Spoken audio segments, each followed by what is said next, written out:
നമസ്കാരം.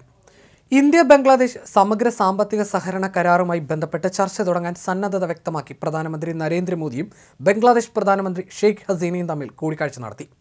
പ്രതിരോധം, കണക്ടിവിറ്റി, ഭീകരവിരുദ്ധ മേഖലകളിലെ സഹകരണത്തിലൂന്നി മുന്നോട്ടു പോകാനാണ് ഇരു പ്രധാനമന്ത്രിമാരുടെയും സാന്നിധ്യത്തിൽ നടന്ന ഉദ്യോഗസ്ഥതല ചർച്ചയിൽ ധാരണയായത്.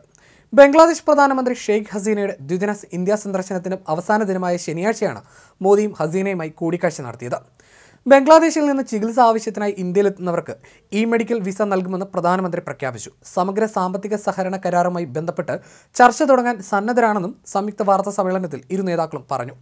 ഡൽഹിയിലെ ഹൈദരാബാദ് ഹൗസിൽ നടന്ന ഉഭയകക്ഷി ചർച്ചയിൽ പ്രതിരോധ രംഗത്തെ ആധുനികവൽക്കരണവും തീവ്രവാദ വിരുദ്ധ നടപടികളും ചർച്ചയായതായി പ്രധാനമന്ത്രി നരേന്ദ്രമോദി പറഞ്ഞു.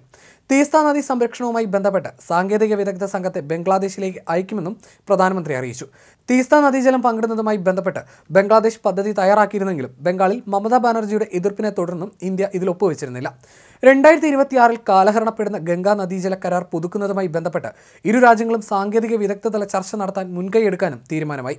ഡിജിറ്റൽ സഹകരണം, ഹരിതമേഖലയിലെ സഹകരണം, മാരിടൈം, ആരോഗ്യം, ടെലികോം, ബഹിരാകാശം, സമുദ്ര ഗവേഷണം, ദുരന്ത നിവാരണം, ഫിഷറീസ്, സൈനിക പരിശീലനം എന്നിവയിൽ സഹകരണം വർദ്ധിപ്പിക്കാനുള്ള ധാരണാപത്രങ്ങളിൽ ഇരു രാജ്യങ്ങളും തമ്മിൽ ഒപ്പുവെച്ചിട്ടുണ്ട്. സൈനിക പരിശീലനത്തിൽ വെല്ലിംഗ്ടൺ DSSയും ബംഗ്ലാദേശിലെ മിർപൂർ പ്രതിരോധ സർവീസ് സ്റ്റാഫ് കോളേജും തമ്മിൽ സഹകരണത്തിന് ധാരണയായി. ഇന്ത്യയുടെ അയൽപക്ക നയം, ആക്ട് ഈസ്റ്റ് നയം, വിഷൻ സാഗർ, ഇന്തോ പസഫിക് ലക്ഷ്യങ്ങളുടെ സംഗമസ്ഥാനത്താണ് ബംഗ്ലാദേശെന്ന് പ്രധാനമന്ത്രി നരേന്ദ്രമോദി അഭിപ്രായപ്പെട്ടു. റെയിൽവേ രംഗത്തും തുറമുഖം, ഊർജ്ജ വിതരണ മേഖലകളിൽ ഇരു രാജ്യങ്ങളും തമ്മിലുള്ള ബന്ധം വർദ്ധിച്ചെന്നും മോംഗാൽ തുറമുഖം, ഇന്ത്യ ബംഗ്ലാദേശ് സൗഹൃദ പൈപ്പ് ലൈൻ പദ്ധതികൾ പരാമർശിച്ച് മോദി പറഞ്ഞു. ഇന്ത്യ വിശ്വസനീയ പങ്കാളിയാണെന്ന് ഷെയ്ഖ് ഹസീനയും അഭിപ്രായപ്പെട്ടു. ഇന്ത്യയുടെ ഇന്തോ പസഫിക് പദ്ധതിയിൽ പങ്കാളിയാകുമെന്നും ഹസീന പറഞ്ഞു. ഇന്ത്യയുമായുള്ള ബന്ധത്തെ ബംഗ്ലാദേശ് വിലമതിക്കുന്നുവെന്ന് പറഞ്ഞ ഷെയ്ഖ് ഹസീന പ്രധാനമന്ത്രിയെ ബംഗ്ലാദേശിലേക്ക് ക്ഷണിച്ചു.